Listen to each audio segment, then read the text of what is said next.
Surveillance team के माध्यम से जो हमारे एएसपी साहब हैं, इन्होंने एक साइबर गैंग पे हम लोग काम कर रहे थे, जिसमें नवंबर में भी करीब 11 लोगों की गिरफ्तारी हुई थी यहाँ से कोतवाली थाना क्षेत्र से। उसी का एक एसोसिएट गैंग है ये अभी पांडेपुर थाना बड़ा लालपुर जनपद बनारस से गिरफ्तार किया है, जिसमें करीब 7 लोग मिले हैं। जिसमें एक शुभम जायसवाल हैं, ये थाना जमालपुर जनपद मिर्जापुर के रहने वाले हैं। एक धनजीत यादव हैं, ये थाना चंदबक जौनपुर के रहने वाले हैं। एक अजय यादव है, ये थाना चोलापुर जनपद बनारस के रहने वाले हैं। अभय राय पुत्र बहादुर राय, ये थाना बलुआ जनपद चंदौली के हैं। अविनाश राय हैं, ये थाना अंडाल जनपद पश्चिम बर्धमान आसनसोल पश्चिम बंगाल के रहने वाले हैं। एक शुभम यादव हैं, जो कि थाना चोलापुर जनपद बनारस के रहने वाले हैं। और पीयूष यादव है, ये भी थाना गोरा बादशाहपुर जनपद जौनपुर के रहने वाले हैं। और इन सब लोगों के पास से करीब 15 लाख रुपए का सामान, जिसमें 51 मोबाइल फ़ोन इनके पास से बरामद हुए हैं, 4 लैपटॉप इनके पास से बरामद हुए हैं, और 42 एटीएम कार्ड हैं, 13 बैंक की पासबुक हैं, और करीब 80 सिम कार्ड इनके पास से मिले हैं, 4 बैंक की पासबुक मिली है, और एक फाइबर का जो राउटर है वो इनके पास से बरामद हुआ है। और ये पांडेपुर में एक जो मकान है, 2 मंजिला मकान था, उसको किराए पे लेके इन्होंने वहाँ पे एक कॉल सेंटर यहाँ पे बनाया हुआ था। और इनके सारे अकाउंट्स और इसकी हमें जानकारी की गई तो करीब 208 बैंक अकाउंट इन्होंने खुलवा रखे थे, और उसमें करीब पिछले 6 महीने में 95 करोड़ का ट्रांजैक्शन इनके अकाउंट में था।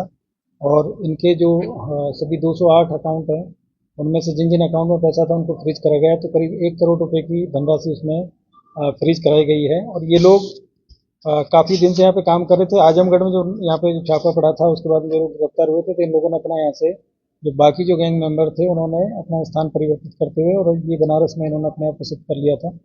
और वहाँ पे ये लोग ऑनलाइन गेम्स, जो क्रिकेट बज के नाम से व्हाट्सएप और टेलीग्राम के माध्यम से ये लोग उसका एडवर्टाइजमेंट करते थे, और उसके बाद में सोशल मीडिया, इंस्टाग्राम, फेसबुक और इनके माध्यम से लोगों से संपर्क बना के और ये गेम खिलाते थे। और गेम के नाम पे उनको पैसा जितवाना, दुगना तिगना करने के नाम पे लोगों को मोटिवेट करते थे, गेम खिलाते थे। और उसके बाद में जब वो लोग उसमें इन्वॉल्व हो जाते थे, उसके बाद में जब बड़ी धनराशि जब लोग लगाते थे, तो उनका पैसा ये लोग उसमें से निकाल के और अपने बैंक अकाउंट्स में, अलग अलग बैंक अकाउंट्स में ट्रांसफ़र करके, और फिर उसको कई चैनल के माध्यम से बाद में या तो किसी कंपनी के अकाउंट में ये लोग ट्रांसफ़र कर देते थे, या फिर उसको कहीं एटीएम से जाके उसको विड्रॉल कर लेते थे। और ये जो पूरा गैंग है, ये वहाँ पे अलग अलग इनको काम मिला हुआ था, और ये लोग वहाँ पे काम कर रहे थे। तो ये काफ़ी एक ऑर्गेनाइज तरीके से इन लोगों के द्वारा ये काम किया जा रहा था। और इसमें जो टोटल जो लोग पकड़े गए हैं, 7 लोग पकड़े गए हैं। और ये 7 जो लोग हैं, इनमें से मिर्जापुर के 1 हैं, जौनपुर के 2 हैं, बनारस के 2 हैं, चंदौली के 1 और एक पश्चिम बंगाल के हैं। और सामान जो मिला है वो 51 मोबाइल मिले हैं इनके पास से, 4 लैपटॉप हैं, 42 एटीएम कार्ड हैं, तो जो बैंक की पासबुक्स हैं। और इसके अलावा इनके पास से 20,000 का नकद भी मिला है। और 208 अकाउंट इन्होंने अब तक इस पूरे साइबर फ्रॉड को करने में यूज किए थे, तो उनकी डिटेल्स हम लोग निकलवा रहे हैं बैंक के माध्यम से। और उसमें जो ट्रांजैक्शन है वो करीब 95 करोड़ का ट्रांजैक्शन तो हम लोगों ने अभी तक उसको एनालिसिस किया है। बाकी चीज़ पर भी काम चल रहा है। तो ये काफ़ी ऑर्गेनाइज तरीके से एक जो गैंग यहाँ पे काम कर रहा था, पहले आजमगढ़ में पकड़े गए थे, और उन्हीं के जो साथी है फिर यहाँ पकड़े गए हैं। और बड़ी संख्या में ये लोगों को मोटिवेट कर लेते हैं, और आजकल सोशल मीडिया के माध्यम से और जो भी सोशल मीडिया प्लेटफॉर्म्स हैं उनके माध्यम से लोगों को मोटिवेट करते हैं, और उसके बाद में फिर उनका पैसा ये ठगने का काम करते हैं। तो काफ़ी अच्छी जो कार्रवाई है हमारी जो साइबर थाने की जो टीम है उसके द्वारा की गई है। इसके लिए मेरे द्वारा जो पूरी टीम है उसको 25,000 रुपये का नगद पुरस्कार इसमें दिया जा रहा है। और बाकी जो पूर्व में 11 लोग पकड़े गए थे और ये 7 लोग भी पकड़े गए हैं।